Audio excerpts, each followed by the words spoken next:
Ruby Carter never imagined that a simple Thanksgiving invitation could turn into the most bewildering moment of her life. Seated at her kitchen island in Asheville, about 1,000 feet from her family's grand Oakwood estate, she casually sipped her spiced cider when her father's voice crackled through the handset. "Where's the food?"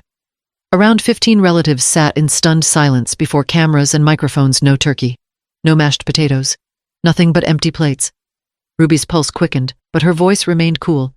"I assumed you didn't need my help this year," she replied, feigning nonchalance.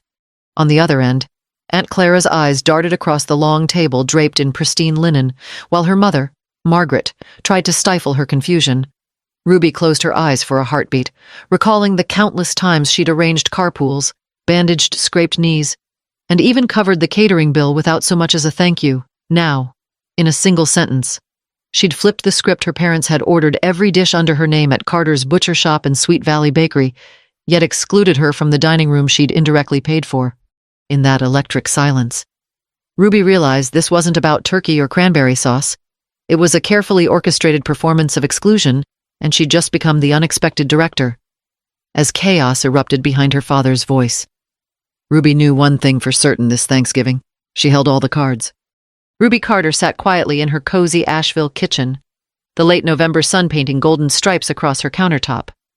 She held her phone in one hand and a mug of hot cider in the other, heart pounding at the memory of her family's phone call just minutes ago. "Where's the food?" they demanded from the empty dining room at Oakwood Estate. At that moment, Ruby made a decision that would turn years of invisible servitude into a masterstroke of poetic justice.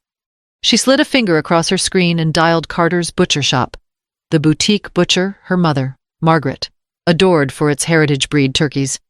"Hello," she said sweetly when the shop manager answered. "I'm calling about the Thanksgiving order under my name. There's been a change of plans. Could you please initiate a full refund?" The manager replied with practiced politeness, and within seconds, the charge vanished from Ruby's account. Next, she called Sweet Valley Bakery, renowned for its pumpkin cheesecakes that Margaret always insisted rivaled anything on the Food Network. The bakery's owner hesitated when Ruby explained there'd been a scheduling mix-up, but a forwarded receipt sealed the deal. Moments later, confirmation emails pinged into her inbox. No pies, no stuffing, no sides. Ruby placed her phone on the counter and leaned back, breathing in the spicy scent of her cider. She'd just pulled off something no one in her family would have expected: the orchestrated disappearance of their holiday feast. After years of covering carpools, bandaging scraped knees, and footing every unexpected bill without so much as a thank you, Ruby had finally reclaimed control. At Oakwood Estate, the scene was descending into chaos. Her father, Henry Carter, barked at the caterer's assistant. "I paid for everything." Aunt Clara glanced nervously at empty platters, while her younger brother, Ethan, whispered frantic apologies to distant cousins about some terrible mistake. Margaret's face flushed as she sprinted to the phone, likely pleading for any scrap of turkeys still in stock within 50 miles. But with most local shops sold out for days and Ruby having claimed every last item under her name, the Carter family was left with nothing but cold linoleum floors. Back in her apartment, Ruby couldn't help but smile. The sound of her father's panic, the murmur of her mother's frantic whispers, the wide-eyed embarrassment of cousin Rebecca as she realized she'd shown up in her best holiday dress for an empty table. It all rang in Ruby's ears like the sweetest holiday carol. She sipped her cider, savoring that rarest of victories, watching those who once treated her as an invisible helper scramble to fill the void she'd willingly created. Yet Ruby's satisfaction was tempered with reflection. This wasn't simply about revenge. It was a declaration of self-worth. No longer would she serve as the family's unpaid therapist, chauffeur, or bank. No longer would she let others profit from her generosity while erasing her presence. As the Carter dining room devolved into hushed apologies and frantic phone calls, Ruby felt a peace she hadn't known in years. The day was clear evidence that boundaries matter and that sometimes the most powerful statement isn't raised voices or bitter confrontations, but the quiet power of withdrawal.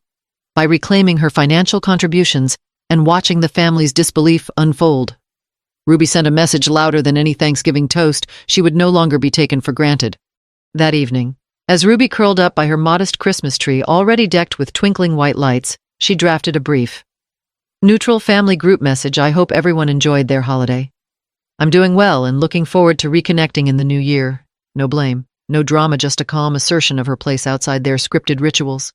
In the end, Ruby's sweet sabotage did more than cancel a meal. It rewrote her role within the Carter family, and as she took a final sip of cider, The warmth spread not just in her hands, but through every fiber of her being, reminding her that true empowerment often arrives disguised as a simple act of self-respect. Ruby Carter watched her phone screen light up with another family group text, her finger hovering over the mute button. She'd braced herself for this mom's subtle spin on the Thanksgiving fiasco, but seeing the words sting all the same. Asterisk. We're so worried about you. Rubes, you've been through so much lately. Asterisk typed Aunt Clara from her Florida retirement home. Asterisk. You okay? Asterisk chimed in Cousin Diane, all concern and emojis. Beneath their kind words, though, lay an unspoken accusation. Asterisk. She asterisk was the problem. It began almost immediately after her famous Thanksgiving sabotage. Instead of owning up to their mistake, her parents Henry and Margaret Carter had quietly fed the rumor mill, telling anyone who would listen that Ruby was unstable and prone to dramatic outbursts. In private calls, her mother's voice would quiver with false distress. Asterisk. I'm just so worried that you're not well. Dear, you seem agitated. I don't know how to help. Asterisk. And on the heels of that performance came the murmured sympathies of relatives who, only weeks ago, had barely noticed her presence. Ruby closed her eyes and leaned back against her cushioned kitchen chair. The late afternoon sunlight filtered through the maple trees outside, painting her compact Asheville apartment in warm, golden hues. Everything about this moment felt almost cinematic. Here she was, once the invisible linchpin of every family gathering, the one who organized carpools, doctor's appointments, last-minute catering orders, now cast as the villain in a narrative she never chose. The cruelty of it was in the details. At family reunions, a distant cousin would sidle up and whisper, Asterisk, I heard you had a breakdown. I'm so sorry. Asterisk, meanwhile, another would glower and say, Asterisk, be careful not to upset her. Asterisk, at the supermarket. The butcher recognized her voice and asked if she needed turkey tips before pausing. Eyes full of pity, each gesture, each sideways glance, piled on the isolation. But Ruby refused to play the part they'd written for her. Instead, she observed, collected evidence of their spinning tales, and fortified herself with the quiet determination that had carried her through medical school, a demanding legal career, and the heartbreak of an unexpected divorce. She marked every misstep in her mind: the cousin who told every neighbor Ruby was too emotional, the aunt who repeated it at church brunch, the family friend who casually mentioned Ruby's issues while buying pecan pie. For someone nearing 70, these dramas might seem melodramatic, something out of a primetime daytime special. Yet Ruby knew better. She'd spent decades in high-stakes courtrooms, negotiating settlements and standing firm under pressure. Her family's attempt to weaponize the truth was petty and dangerous, but Ruby didn't intend to let their lies define her. Instead, she drafted a short, dignified email to the extended family. Dear family, thank you to everyone who reached out with their concern over the holidays. I am doing well, healthy, happy, and fully in control of my life. While I appreciate your care, I assure you there were no breakdowns, only the disappointment of being excluded from a meal I had lovingly arranged. Let's turn the page in the new year and focus on the love we share, rather than rumors. Warmly. She scheduled that message to go out the next morning at 8 o'clock, knowing it would arrive before the usual flurry of text threads. Then she pressed *send* and let out a breath she hadn't realized she was holding. Still, the hush that followed was almost more deafening than the chatter. A few relatives replied with thanks. Others simply read and turned away. But a handful, most notably, her brother Ethan, sent private assurances. I'm sorry you're going through this. He wrote. Mom's always been good at controlling the story. I see you. That acknowledgement felt like a lifeline. In the days that followed, Ruby noticed a subtle shift. Margaret's frantic calls dwindled, replaced by curt inquiries about her current project at the university library. Henry's once urgent invitations to family brunches faded into polite, non-committal RSVPs, and when she ran into Aunt Clara at the supermarket checkout, the older woman simply hugged her and whispered, I'm proud of you. Ruby realized then that the strongest response to being misrepresented wasn't to shout louder, but to carry on with grace. She continued volunteering at the local food bank, tending her community garden, and hosting her weekly bridge night for neighbors. Each act was a quiet affirmation she was more than their gossip, more than the story they'd tried to write for her. By the time spring daffodils began to bloom in Asheville's front yards, Ruby felt the heavy fog of rumor lifting. She had reclaimed her narrative not with grand gestures or vindictive confrontations, but with unshakable integrity and the gentle power of consistent truth. And as she stepped onto her porch one morning, the sun warming her face, She smiled at the thought that, this time, her family's story would have to start with her real name. Ruby Carter stepped out of her car into the crisp Asheville evening air, a light dusting of frost sparkling across the pavement as if the night itself were anticipating her arrival. It was Christmas Eve, 2024, and she was fashionably late, just as she'd planned. The grand oak front door of her parents' home loomed in front of her, its wreath of holly and red ribbon catching the glow of the porch light. She paused, hand on the knob, then turned slightly to welcome her guest, her beloved grandmother, Eleanor Hayes, whose presence would upend the carefully constructed facade her mother, Margaret Carter, had maintained all these years.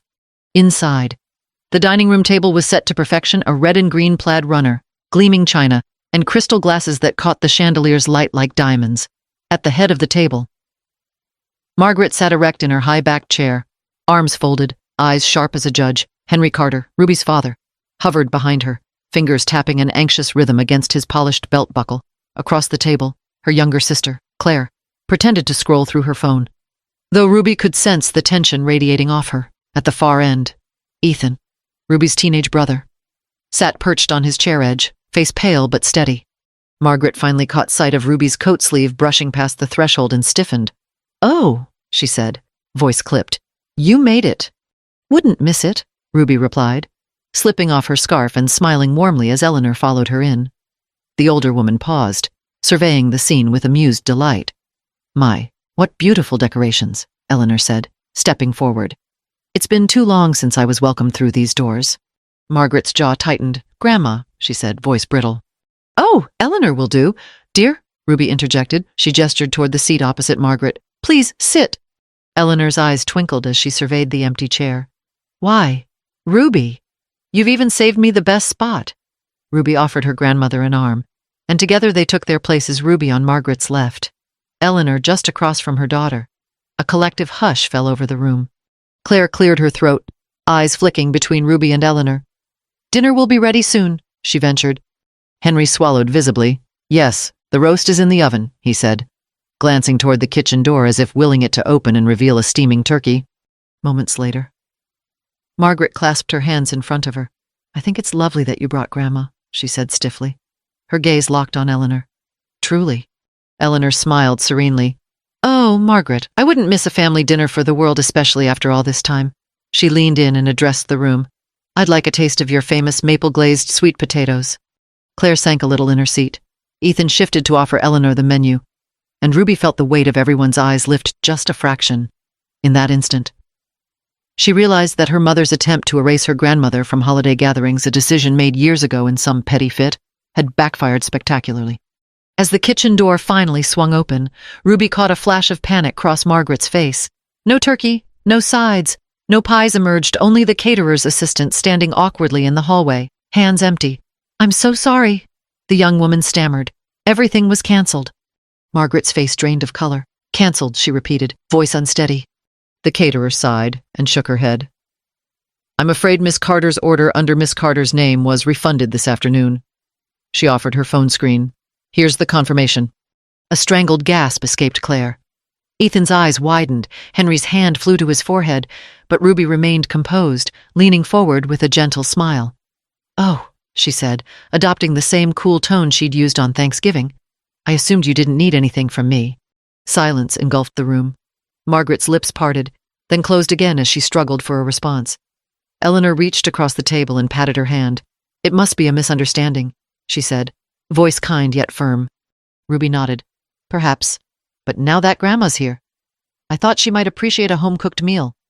She stood, offering her elbow to Eleanor. "Shall we retire to the kitchen to bake some cookies together? I brought all the ingredients." Before Margaret could protest, Ruby steered her grandmother toward the kitchen, leaving a tableau of stunned faces behind. The murmur of confusion rose in their wake, but Ruby didn't look back. She heard Claire whisper, "She did what?" and Ethan mutter, "Wow." An hour later, the aroma of freshly baked gingerbread wafted through the house. In the dining room, Margaret finally found her voice and let out a small, tremulous laugh, half relief, half resentment. But Ruby and Eleanor were already lost in flour-dusted laughter and the rhythm of mixing bowls in the adjacent room. That Christmas Eve, Ruby didn't just bring her grandmother back into the family circle, she reclaimed her own seat at the table. proving that sometimes the most powerful gifts arrive not wrapped in paper and bows, but in moments of quiet, unapologetic truth. Ruby Carter stared at her phone as the group chat bubbled with condolences she had neither asked for nor wanted. In the days following that fateful Thanksgiving cancellation, her parents had launched a covert campaign of whispered warnings and shadowed sympathies, painting Ruby as unstable and overly dramatic. She watched as Aunt Clara's name lit up on her screen with a new message, *Rubes. I'm so worried about you. Are you okay? *. The tone was kind, but the subtext was clear. She was the problem. It wasn't just Aunt Clara. Mom, Margaret, had called neighbors, church friends, even her book club, lamenting how poor Ruby must be suffering, as though heartbreak and a missing turkey somehow equated to a mental health crisis. Each forwarded text, each alarmed emoji, felt like another brick in a wall of misunderstanding built to imprison her. Even distant cousins who'd once greeted her warmly now offered hesitant waves in grocery store aisles, their eyes flicking away as if afraid of contagion. Yet in the midst of this storm, a quiet revolution was brewing. Aunt Clara, long aware of Margaret's controlling whims, began siding with Ruby in private calls. I know you didn't break down, Clara whispered over the phone one afternoon. You just set a boundary. Her words, soft yet unyielding, felt like a lifeline. And then there was Grandma Eleanor, who sat Ruby down on her porch swing and said plainly, Your mother is good at spinning stories, darling. But you know the truth. Eleanor's clear-sighted support reminded Ruby that some truths were too bright to be snuffed out by gossip. Still, the most surprising ally came from an unexpected corner: her younger brother, Ethan. He'd always been shy in family dramas, perched at the periphery with headphones on and a book in hand. But when Ruby's holiday post appeared in the family chat, her dignified announcement that she was healthy, in control, and looking forward to the new year, Ethan's private reply brought tears to her eyes. I'm sorry you've been through this. Mom can twist anything to her advantage, but I see you, I know who you are. In the days that followed, Ruby sensed a shift. An aunt who had once fretted over Ruby's fragile nerves now greeted her with genuine warmth at church bazaar. A cousin who had steered clear of her last Thanksgiving dinner offered to join her for coffee, curiosity rather than pity in her eyes, in the village cafe on a rainy Saturday. The barista didn't ask if Ruby was okay, but complimented her on the homemade cranberry loaf she was carrying, proof that Ruby's generosity endured. Rumor notwithstanding. It wasn't instantaneous. Rumors have a way of embedding themselves deep before they can be uprooted, but each small act of solidarity chipped away at the narrative of Ruby the problem. Margaret's frantic calls tapered to curt texts asking for recipe tips, no longer insisting that Ruby needed checking on. Henry, who had once hovered anxiously at every family gathering, now offered a nod of respect when Ruby walked into a holiday brunch, as though acknowledging an unspoken truth. Ruby realized the real victory wasn't in shaming her parents, it was in awakening her family's capacity for honest connection. By refusing to retreat into silence or lash out in rage, she created space for those who truly cared to step forward. Aunt Clara's compassion, Grandma Eleanor's clarity, and Ethan's courage illuminated the path out of the shadows Margaret had cast. On New Year's Day, Ruby sat by her kitchen window, light snow drifting outside, and drafted invitations for a small family luncheon, not at Oakwood Estate, but at a cozy bistro she loved downtown. I'd like to share a meal with those who appreciate truth and kindness, she wrote, sending the message with hopeful anticipation. Within minutes, replies began to trickle in, real ones, untainted by obligation or rumor. In that moment, Ruby understood that the sweetest form of redemption wasn't about orchestrated revenge or public spectacle, but about rebuilding trust one conversation at a time. The rumor-mongers had tried to write her story for her, but Ruby reclaimed her narrative with every genuine connection she fostered, and as she watched the sun glint on fresh snow, she felt the warm certainty that, this time, her family would meet her not with whispers of worry, but with open hearts and clear eyes. Ruby Carter paused in the foyer as she took in the solemn tableau before her. The dining room at Oakwood Estate was bathed in the soft glow of recessed lighting, yet its warmth felt strained. At the table, her mother, Margaret, presided like a stern judge, arms crossed, lips pressed into a firm line.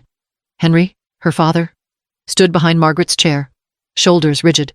Claire, her younger sister, fiddled with a napkin, avoiding eye contact, and Ethan perched uneasily at the end of the table, fingers drumming against the mahogany. Margaret's gaze flickered up when Ruby stepped forward. Do you have any idea what you've done? She demanded, voice cold as December air. Ruby tilted her head, studying her mother's face with calm resolve. Which part are you referring to? Mom, she asked evenly. Canceling the turkey bringing Grandma to Christmas, or the fact that you're still rewriting reality? Silence fell so abruptly that a pane of glass in the window seemed to shiver. Henry cleared his throat. Your mother is hurt. Ruby, he said softly, though his eyes searched the room for support. I'm hurt too, Ruby replied, voice steady, hurt that I was excluded from my family's table after I paid for the meal, then vilified for pointing it out. She let the words hang, measuring their impact. Margaret's cheeks flushed. She opened her mouth, closed it, and then spat. You're dramatic. That was the opening Ruby had anticipated. She turned her gaze toward Ethan. In the tense hush, his nod felt like a lifeline, gathering courage. He spoke up, Mom. You did exclude her. You told everyone Ruby wasn't coming. His tone was gentle but unwavering. You let her pay for everything. Then acted surprised when the order disappeared. Margaret's eyes narrowed at Ethan. Don't start with me, young man. But Ethan didn't back down. I'm just stating facts, he said quietly. That's wrong. Claire looked between her mother and brother, her lips quivering. He's right. Mom, she admitted in a small voice. I should have said something sooner. Now Henry's posture softened. He lifted his chin as if searching for the right words. Perhaps we should have handled this differently, he offered, his voice uncharacteristically humble. Margaret bristled. Handled it differently? You mean ignored my wishes? Ruby took a measured step forward. You could have told me if you wanted a smaller gathering, she said. You could have asked me to put the order on hold. Instead, you erased me. Margaret's face hardened further. We never meant to exclude you, she shot back. We thought it would be easier, less tension. Less tension for whom, Ruby asked softly. Because I refused to pay my brother's car repair this fall because I wouldn't clean up after Claire's wedding debt. Margaret's hand trembled on the table edge. She swallowed. I just wanted peace.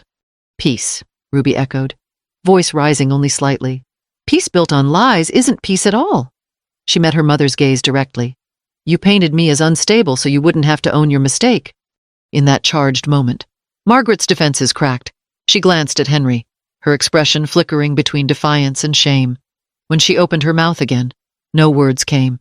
Ethan exhaled, relief tempered by sorrow. Claire wiped her eyes. Henry cleared his throat once more. I'm sorry, Ruby, he said simply.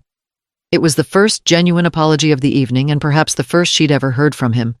Ruby felt the room's tension shift, like a thaw in winter's grip. She straightened, voice gentle but firm. I'm done here, she said. I don't need your approval to know my worth. Turning gracefully, she walked past the stunned faces and out into the crisp night air. Inside, the Carter family would continue their holiday rituals, but Ruby had already reclaimed her own table, her own story, and most importantly, her peace. Ruby Carter sank into her favorite armchair by the window, the late afternoon light casting a warm glow across her living room. In the calm after the Thanksgiving turmoil, she realized that true strength often comes from stepping back, not pushing harder, with Aunt Clara's steady support, Grandma Eleanor's unwavering encouragement, and Ethan's honest solidarity. Ruby found the courage to distance herself from toxic expectations. She discovered that preserving her peace meant refusing the role of family scapegoat, even if it meant dining alone or watching the Carter family chatter on social media from afar. In the weeks that followed, Ruby focused on the relationships that nourished her spirit, volunteering at the community center, hosting Friday night book club in her cozy kitchen, and sharing laughter over coffee with friends who treated her with genuine respect. Each choice to protect her boundaries reminded her that self-care isn't selfish, it's essential. By declining invitations that came with emotional strings attached and choosing her own well-being first, Ruby reclaimed her narrative and redefined what family truly meant. Setting and maintaining healthy boundaries doesn't close you off. It opens the door to authentic connections built on mutual respect. When you honor your own needs and speak your truth, you invite others to meet you as your full, valuable self. What boundaries have you had to enforce to protect your peace? Share your story in the comments below, and if Ruby's journey resonates with you, hit ***. Subscribe **** for more inspiring tales of self-respect and lasting empowerment.